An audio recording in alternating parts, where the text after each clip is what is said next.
Hello to all our viewers of Leadership Talks for Emerging Leaders. Today we are starting season 2, episode number 1.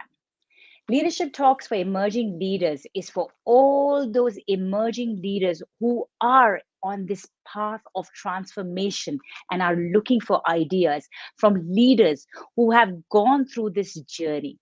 Today, myself, Kirandeep Sandhu, along with Ram Ramakrishnan, are hosting this show, and we have a leader over here with us to share his growth journey. Over to you, Ram. Let me welcome Mr. Santhosh Mahalingam. I have privilege of having Santhosh Mahalingam. He had a distinguished career in banking and ITS industry over 26 years before he decided to don the hat of an entrepreneur. Why don't we just listen from him to how his journey of this 2.5 decades was? Why don't you start with that, Mr. Santosh? Thank you. And Welcome to Shach. at the outset, thank you for hosting me. It's wonderful to have this session to talk to both of you today. On my long journey, Ram and Kiran, it's actually, as you said, right, it's almost 26 years of my career, and majority of it I spent in banking and ITS industry. A large part of my career I spent with Standard Chartered Bank, working with multiple geographies. And my latest job was with a Middle East bank called Mashreq Bank, based out of Dubai, and then in Bangalore, set up their hub. All these years, what really excited me is the challenge with respect to do something new and build certain legacies when you leave it. Because the biggest benefit which you get in any kind of career is what you leave behind, not what you actually achieved during the period. Because that's what people talk about you saying you left back a legacy, which is wonderful, and it is continuing the way it is being done, and not necessarily that after you left it just got fallen apart, right? So that is the consistency which you need to build in. And in the course of my journey, I was fortunate to work with multiple cultures, multiple set of people.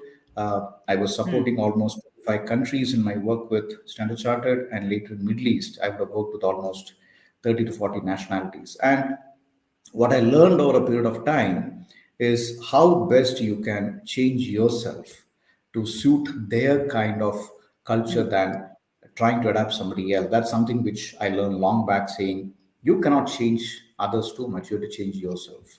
So as I leaders, love that.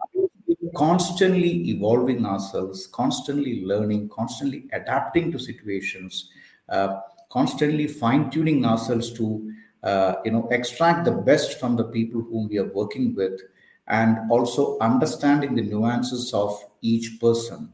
And more importantly, I believe that the more you understand the strengths of others with whom you deal with, be it at your peer group, be it somebody's seniors and your team, and you're able to extract maximum from that strength, worry less about the weakness. That is your clearly what will help you to succeed. And I think those principles really helped me a lot in my journey in the last few years now. Thank you so much, Thank, Ram. thank you. Thank you so much for giving that overview of working with different cultures and as a leader, how we need to change ourselves to adapt to various things first. I know you started this journey after the corporate career and the entrepreneurship, wherein you are currently working on trying to put micro centers in the tier 2, tier 3, and tier 4 cities. That is what you are working on. Can you give a little bit details about concept, overview of this? What is it you are trying to work on it? Absolutely, Ram. In fact, this was not something which came by chance, something which I thought about and did it very consciously after a period of a long career and successful career. But I should say the turning point was the pandemic. The whole concept that we have to meet each other physically, you have to have your team with yourself next to you, has led to a lot of concentration of work in some of the major cities in India. Uh, what surprised really was when the pandemic struck and when we went to a work from home scenario. I realized 70% of my team was working with more than 100 cities in India. Okay. That realization really dawned on me saying, in spite of it, such a distributed model of working, things are going well. So it was really a myth that earlier we should say, oh, we should have our people next to us to see them at a beck and call them, they should be in front of you physically, etc. etc. A lot of myths floating in the whole world in that sense.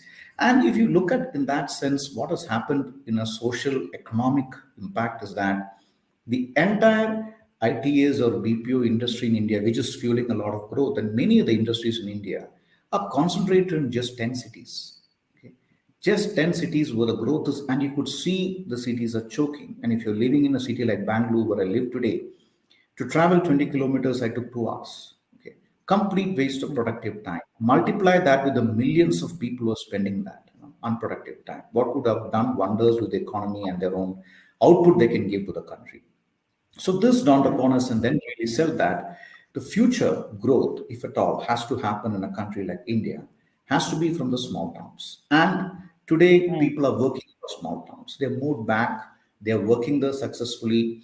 Uh, Both the employees are benefiting and the companies or the employers are benefiting. Okay, I'm not just saying from a cost point of view, but also from a mental well-being, their social impact which you're creating, etc. See, like any other people, I also came from a small town. I know I got educated there, and then I shifted or migrated myself to Bangalore first for a job, then moved to Chennai, then abroad. But trust me, if I had a great job and opportunity in my hometown, I would have never left that place. I still love it. There's an emotional bonding which I have with the mm, place. mm, Uh, I have my folks out there. My comfort is far more different. Much more at peace, and I can contribute larger, much more in my work if I'm at that. Right? When I know my family is taken care of, I'm much more relaxed in that sense. We miss these small things when we come into a very nuclear family kind of thing when people migrate to big towns and settle there, and it's a lot more different feeling when you do that. So that's how three or four of us got together, and that's when I made a conscious decision to quit my corporate career and start something. Always wanted to do something different, but more so in this mhm, case, the satisfaction of developing something different was a big motivator. What we're doing at Micrographio is to set up small offices in the rural towns, the Tier 3 towns, where we can allow companies to get their employees to work either permanently on a hybrid model. Because, while work from home caught all of us unawares and it became a norm, it is not a sustainable model. The Indian housing mechanism is not built for work from home or a home mm, office in that sense in many places. And you also have a lot of issues with the infrastructure, be it power, be it a lot of other things, connectivity, etc., which mm, secured and connected place gives you. And obviously, once these waves are getting over, we always would want to think of working from a secure place, and that's our intent.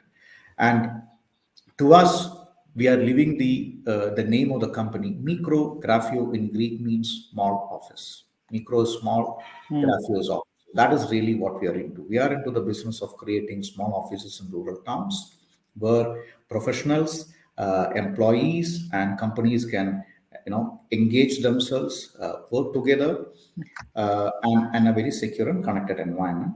What we also do in this Ram and Kiran is to bring a lot of associated services from a support point of view, be it an IT infrastructure, be it technology support, be it HR services, be it recruitment mm, support, etc., be it well-being, which many people cannot do on a small scale, which is there in a rural town.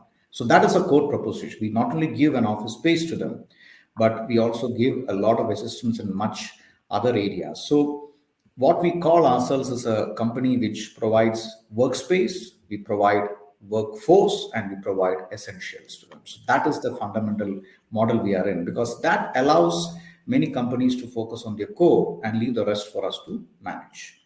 One mhm. more aspect which really motivated us to set up micro centers was the startup ecosystem. We realized that in many states, 80% of startups are registered in the capitals, Bangalore, Chennai, etc. Okay? Very few are registered and set up in the small towns. But that is where people are coming with a lot of ideas, a lot of innovation, a lot of energy. They're coming to these cities primarily to get the support system. The ecosystem is not thriving enough. We want to bring the ecosystem to the small towns where if there are entrepreneurs, budding entrepreneurs, there are people just out of colleges who want to have a novel idea. We would like to bring them to our office and give them the entire support system what they need to nurture their talent, nurture their aspirations, and bring their dreams come true. So that is another real motivating factor for us to go back to the rural towns. Thank I you. Thank loved you. it when you and Yeah, thank you, Santosh, yes. for outlining the micro center. It's a great concept, looks like. And as you were talking to me, I was also been working from home for the last 2+ years. I see those challenges. Mm, Today, even for taking this interview, I have to make many people silence to do that working from home. That has got those challenges, definitely. It is there. Some of it is in my control, some of it is not in my control. As I know, these are all absolutely. some of these center how potentially going to help. It is from the point of IT and ITES sector is concerned. How do you think this is going to definitely help those people in that direction? So, Ram, this has to be looked as a very essential element going forward, more to me than a choice in that sense. There are two Mm, reasons for it. One is obviously the talent availability now in metros. Clearly, if you look at many of the cities today, the talent has migrated from small towns and come there. It's not that the city has generated the talent on its own, they all come back from the small towns. And the more we are able to reach closer to the home of people and provide them employment there, the better for the society, not just from the individual, but the local ecosystem. The local ecosystem works a lot absolutely.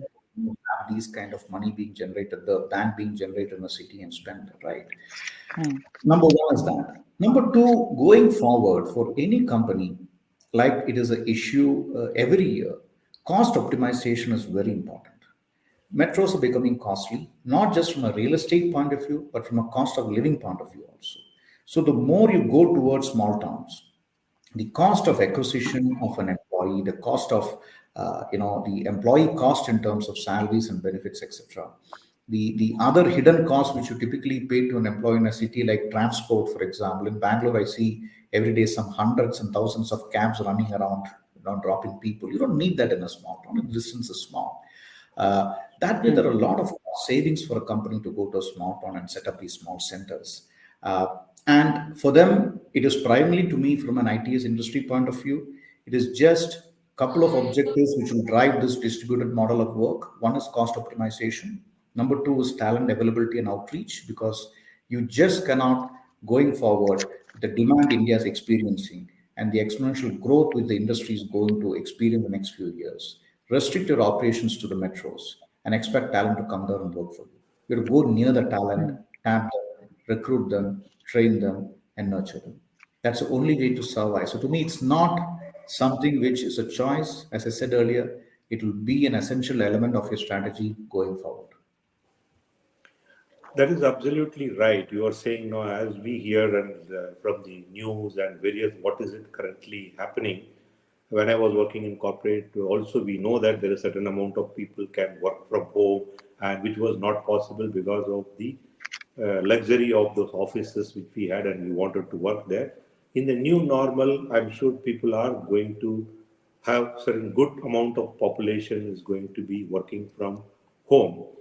And given that, how do you see you're working with your clients and people, you see the growth potential for this micro center is shaping up according to you? Absolutely. There is a lot of scope. We are talking to a lot of startups right away, and there's a great appetite in the startup ecosystem to working out of small towns. See, the energy which is coming there in that is really something which will spread even to us, right? When you talk to them and say, I want to set up my company in Trichy, I want to set up in Wayanad, I want to set up in Trivandrum, Kollam, Nellore, etc. You feel excited saying, oh, yeah, it's great. Why only I hear Chennai and Bangalore and Hyderabad? Okay, that's all you hear in the south Mm, of India. When you go beyond that, you hear Mumbai, Noida, Gurgaon, Pune. That's it. That's over and done with, right? It's not what you want. You want to go to the interiors or rural towns. There are a lot of work which is happening there, which is not recognized or coming to the mainstream. And more importantly, the way I see it, I feel a significant shift which will happen in the growth of India going forward. If you want to be a 5 trillion economy, the growth cannot be in these metros and Tier 1 cities anymore. It has to happen out of the Tier 3 and Tier 4 and Tier 2 cities going forward. And we have to ensure not just the infrastructure and the ecosystem to be there, a lot of government support, which you're experiencing now. We've met few of the officials from the government, and they're very keen to bring work to the small towns in that sense going forward. So we hear a lot of positive vibes in the entire thing. And many companies are also, as I said, recognizing the need for this. And I'm sure it's a matter of time. There are, right now we are still in the pandemic stage. People are probably reluctant to move out of home and work because of the multiple waves. But, we are almost reaching a stage. I still personally believe there's a fag end of the pandemic at some point of time. It can't afford to run the way it is today. And once that is done, Mm, there's a lot more people to move around and come back to secure offices and do the way they want to do. Because one more thing, Ram, I'll tell you in this whole situation is we are forgetting the kind of culture which we need to build in any company. Okay, we can work mm, remotely. We can see each others in Zoom and all these online platforms, but that is not going to mm, help build culture. You recruit a new employee, and the new employee is always sitting at home and seeing everybody through the screen. He's not understanding the touch and feel of. You need a physical environment. You need to meet people. You need to experience that to bring the culture of the organization. That's how great cultures and organization cultures are born. And that doesn't need to be in a centralized office. It can be any office or small offices, but you need to get that social connect. And human beings are social beings, right? We need to have that. Okay. So ab- it will happen. It's a matter of time. absolutely. But So, Thank you. Santosh, let At me this ask point, you this before we follow. move on, I wanted to ask Kiran whether she has got anything relating to the Yeah, yeah. discussion so far. So I was Hmm. actually, I'm loving the conversation. In fact, I just saw the way you were able to identify the problem statement which is there, and using the pandemic, you've actually, as I said, we were just be talking before this, that it's actually pandemic has been a blessing in disguise, because it gave us so much opportunity to think outside the box, and you literally took that opportunity and realize that people are no longer interested in working from metros. They actually want to go to these smaller places and work closer to home, and then addressing the core issue which all of us today are facing, working from home, having these DIY lighting setups that we are trying to have so that this meeting can go seamlessly. The internet connection, my God, I'm in Nepal and the internet was not working, so everything was, so I'm glad that all these things are being addressed by your company. So the question over here, Santosh, was, in your opinion, I mean, not your opinion, where are you currently located in terms of which cities have you already reached, and what is your vision? I mean, I know you've said you want to take it all over with the government support. So what is your, I would say, 1 year plan or your 5 year plan for this company? What's the vision that you see yourself? So, in 5 years, Kiran, and I know this is going to be a bit of a long journey, we want to have thousands micro centers across 300 cities in India. Okay, and we have done some Mm, analysis in terms of which of these cities we want to go. There is okay. it based on certain data which we have collected in terms of the population, the education ecosystem, supply of talent, etc. And in 5 years, we want to open up almost 1,000 micro centers across. And by way of these, we really believe that a lot more work which were hitherto done in the metros will move there, and it will also help a lot more entrepreneurship in the local towns to prosper. More importantly, for us to do that, because we will collectively give them a lot more support with respect to what they want to do. We today are moving into towns like Chengalpet, Salem, Trichy, Virudhunagar, Hosur, Trivandrum, of course Kochi. We already Hmm. have Calicut. We are yet to Wonderful. move into Telangana and Andhra Pradesh. Will reach there. So these are small towns which probably people wouldn't have gone and set up something, but we see a real demand out there coming out. It is exciting. I loved it. I loved it when you said that. It's so true. Talent is not going to come to us. We have to go to the talent. I love that part about it. In fact, Santosh, I have one more follow-up questions. We always say leaders walk the talk. They are the ones who build the culture of the organization. So you spoke about culture from the other perspective, that how come other micro offices are going to create that culture. Can you share what kind of culture are you promoting in your office space as a leader? Well, I look at two things. One is within my company and one within my office space. Okay. Clearly, Okay. the way we want to look at is in both the places, we want to promote an environment of entrepreneurship and innovation. Going Very good. forward, we believe that everybody in the organization should behave like an entrepreneur. Okay. Hmm. Unless they wear the hat of that and then start thinking about the problems and the solutions, we end up being an Hmm. executor. Now, very often I've realized in my corporate life, okay, and this is very anecdotal, maybe that, but I often see we giving a standard operating procedure to a 34-year-old guy and saying, just go by the dot. Okay. Don't, your job is to just do what is written in the standard operating procedure. ABC, don't think. This is what we tell them, right? Good, good. In execution. Okay. But Yeah. the same 35-year-old probably takes more important decision in his personal life. Okay. He has a family, he's a father, he's a son, he's a brother, a lot of important decisions in personal life that individual takes. But the day he walks into his office, we are saying leave your decision making capabilities outside. You're just to follow this process. That's what you applied for. A very interesting concept, right? So to me, I want to move away from that. I've experienced that myself. I'm not saying I've not done it for the sake of the cultures out there. I've done it. For me, going forward, it has to be everybody should think like an entrepreneur, saying, I take ownership of the problem. I take ownership what I do. Mm, I take accountability what mm, I do. The money I spend in the company is as good as the money I spend from my own pocket. Then I realize the importance of what mm, is expenditure, how difficult it is to earn and spend it. I take ownership to achieve the results what collectively we have signed up for and then do that. And I will innovate my solutions. Obviously, I'll think of various aspects to do that. But unless you give the freedom for that, you're not going to execute. And why are startups succeeding? Because they got the freedom to do it. As a company, you don't restrict yourself. Our company doesn't today have an SOP today. We say, boss, you have a problem, sort it out, move on. We will learn over a period of time, right? You're evolving. Each time you're evolving, it's something new. You bring up some new ideas, you crack something which you cannot do it. But if you're going with the operating procedure which is strictly written, you are restricting the thought process. So the environment, Kiran, in simplistic terms, is what I want to do is if every employee behaves like an entrepreneur and we give an environment for them to nurture that, that is when true success will emerge going forward than a very restrictive place where you are recruited just to do a particular job in the whole sequence and you have lost your thinking process. I'm going to take one last question before handing it over to Ram for his last question too. My Yeah. question is going to be, Santosh, can you give me three characteristics that describe you as a leader? Okay.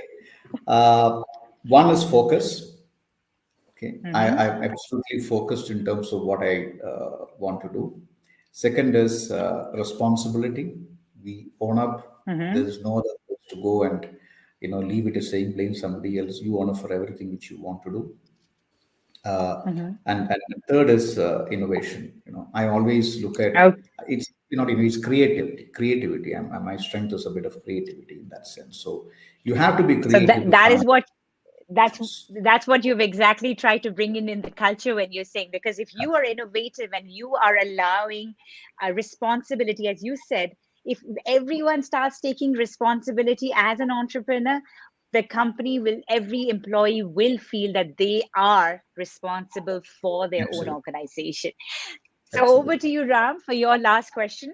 Thank you, for, Kiran, for adding few valuable questions from there and insights from Santosh on those.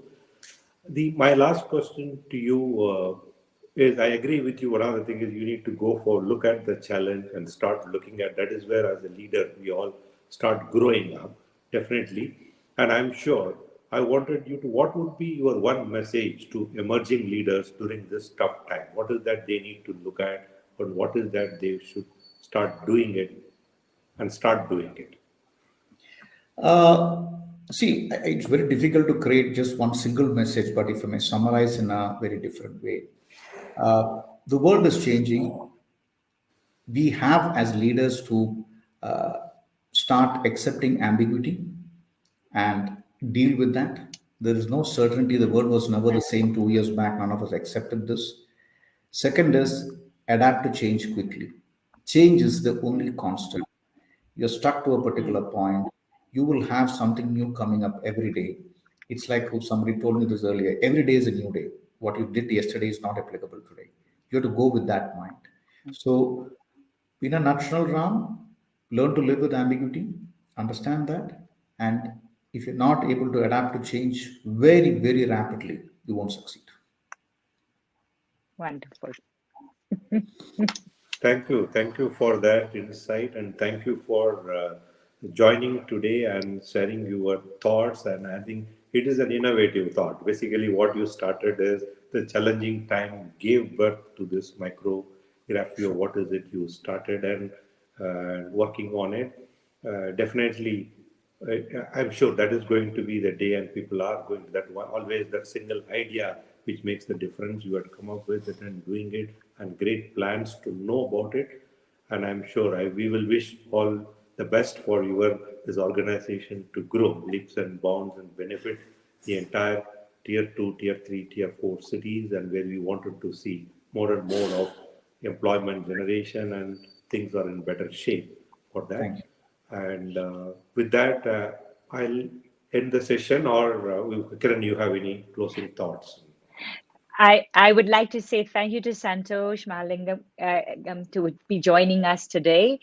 And this was a very valuable session. My key takeaways, as Santhosh has just shared, be an adapted leader, be innovative, be creative, and always think that every project is your own. So be an owner as an emerging leader, because this growth journey is only possible when you're going to be taking those risks, when you're going to be coming out of your comfort zones, and when you're going to be standing outside that crowd and not following it. Number two is that in this pandemic, we all have grown, and Santhosh has come up with this amazing idea of going to the talent. So these smaller towns are where the talent is, and we all are growing, going to be possible for us to grow from where we are. So I want to say thank you to Santhosh as well as Ram for joining us, and all our listeners of Leadership Talks for Emerging Leaders. Do follow us on Spotify as well as Apple Podcasts. Till next week, we'll be back with another leader to share their growth journey with all of you. Thank you very much for being part of the show. Thank you. Thank you. Thank you very much.